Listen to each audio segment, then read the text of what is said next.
हजरत मोहम्मद जी कह रहे हैं कि एक दिन जबरील देवता आया और मुझे एक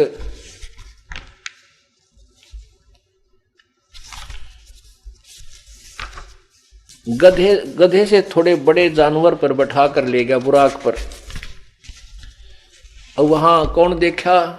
वहीं पर मूसा जी देखे, ईसा जी देखे। वो कौन था पुण्यात्मा? वो पितर लोक है।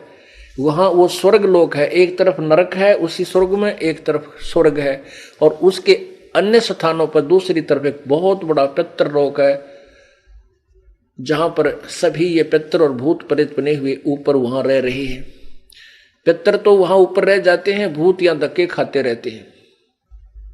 पितर वो पुण्यात्मा बनती हैं जो कभी शास्त्र गुण साधक थे और फिर मनुष्य जन्म प्राप्त हुआ, अगले जन्म में उन्होंने सत साधना मिली नहीं और अपनी पुण्य कमाई से वो वैसे प्रभुता को तो प्राप्त हो गए, लेकिन अलग फिर से चार्जर ना लगने से, फिर से भक्ति सत ना होने से वो पितर बन गए। अब वहां सारे वहां मिले उसको। देखिएगा, ये देखिएगा पृष्ठ 164 पे, प्यारे नबी अपने सच्चे साथियों के बीच बैठे, अल्लाह ने उनको जो बड़ी बड़ी नेमत दी थी उनका जिक्र करने लगे।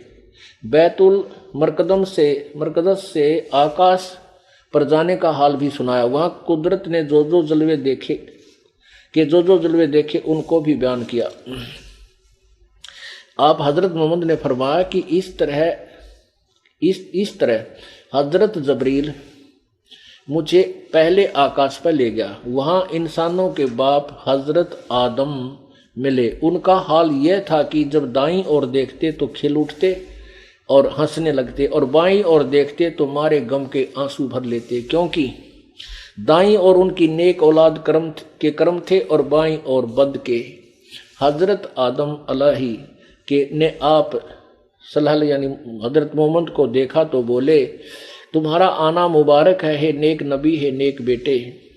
आप हजरत मोहम्मद ने पूछा, जबरील ये कौन है? उस देवता ने जवाब दिया, उन्होंने जवाब दिया जबरील ने, यह आदम अलैहि है, सारे इंसानों के बाप। फिर जबरील अलैहि आपको दूसरे आकाश पर ले गया, फिर तीसरे पर। इसी तरह आगे बढ़ते गए। आप जिस नबी के पास से गुजरते वे मनमोहक शब्द कानों में गूंजते, तुम्हारा आना मुबारक है, हे नेक नबी, हे नेक भाई।